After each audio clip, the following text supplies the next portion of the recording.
Hello class, my name is Juan Trancoso and I will be demonstrating 8 exercises to include in part of your high intensity interval training. So the method that we will be using for our HIIT today is the Tabata method, and with that you do 8 exercises for 20 seconds each. In between each exercise you take a 10-second rest. After those 8 exercises, you're going to take a 1-minute rest and do an entire other round of those same 8 exercises. It's going to total to about 8 minutes. It should be 8 minutes. So the first exercise I'll be showing you, to begin with, I'll be showing you the kettlebell swing, plyometric push-up, jump squat, an overhead shoulder press, lateral jumps, a traveling push-up, duck walks, and mountain climbers. So each of those exercises you'll be doing 20 seconds each, twice. Alright, so to begin with, the kettlebell swing, some common mistakes you see with that is it turns into a squat. You don't want to see it turning into a squat. You want to keep it a swing at the hips. When you have your kettlebell, I'll show you here. You don't want to see this. And squat. And squat. You want to keep it as a swing. Hinge at the hips. And thrust. Hinge. Thrust. Hinge. Thrust. That's how you should do the proper kettlebell swing. It'll target the proper muscles, protect your back, and it just is a proper lift. The next one is going to be the plyometric push-up.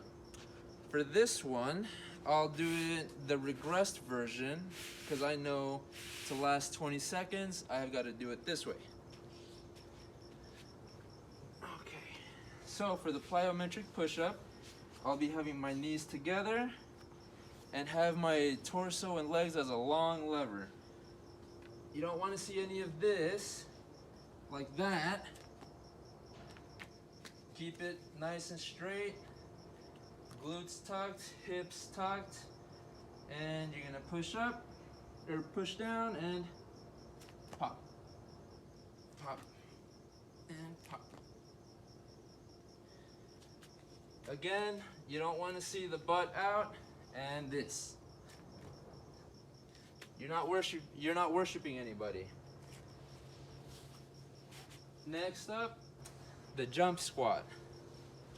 So for this one, perhaps a common thing you see is on the way down you don't want to stomp. It's not a jump stomp, it's a jump squat. So you're going to want to land softly. Get into the proper squat and pop, soft, soft, soft.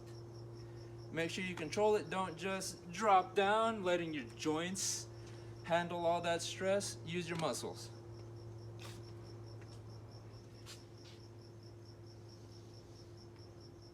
Okay, next up, the overhead press. We will be using a bar for this.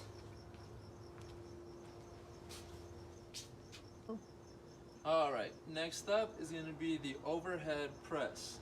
So for this one, some common issues that you see with this one is many people don't include their knees when it's a push press, not a strict overhead press, but a push press. They don't include their legs. So you're going to want to make sure you pop a little bit with your legs. Make sure the head is under the bar. You're not looking up at it, and you're not forward over the bar like this. Just under the bar. And make sure when you pop it up, your feet don't leave the ground. On the way down, stops at about the chin level, and pop again. Slowly on the way down, pop again. And that's how you should properly do the overhead press. On to the next one.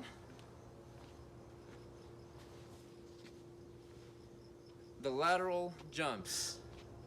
So for the lateral jumps, you're gonna want to do it like this. Involve your arms. In normal day-to-day life, you don't just move with your legs. Involve your arms. Start with the regular base. Say I'm jumping to my right, I'm gonna do it like this. Nice, soft, soft, soft, including the hands. It's not, right?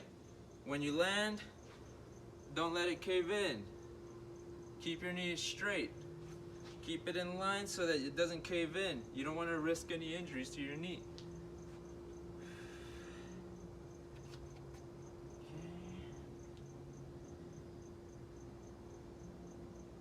Next up, the traveling push-up.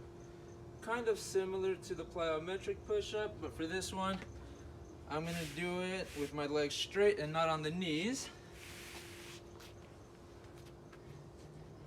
Okay. For the traveling push-up, I'm going to be moving laterally, hence the word traveling. Some common errors with this one is taking too little of a movement or too large of a movement, and as well as not moving your legs. You're moving your legs out at the same time as your arms, such as this.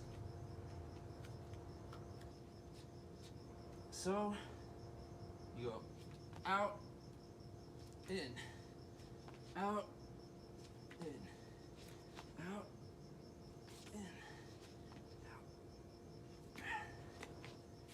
Just like that, making sure you move them together.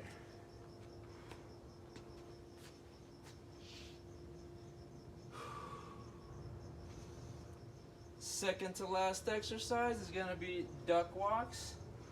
For this one, a common error, as you get tired, it's going to be normal to see this.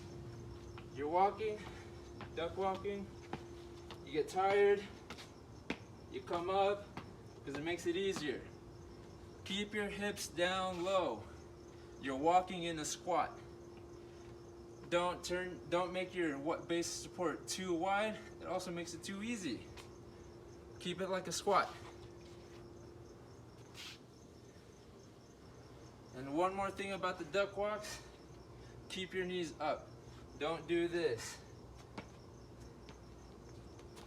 That's cheating. That's too easy. And last but not least, some mountain climbers. I feel like everybody knows this. Everybody knows what to look for.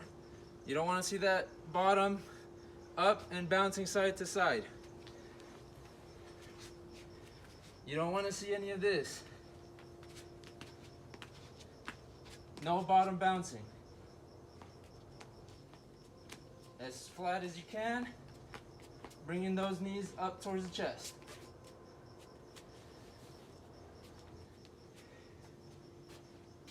Okay, those are the 8 exercises, and remember, you're gonna run through these 8 exercises, 20 seconds each, taking 10 seconds of rest in between them. You'll do 2 rounds, and that's your 8-minute Tabata method high intensity interval training.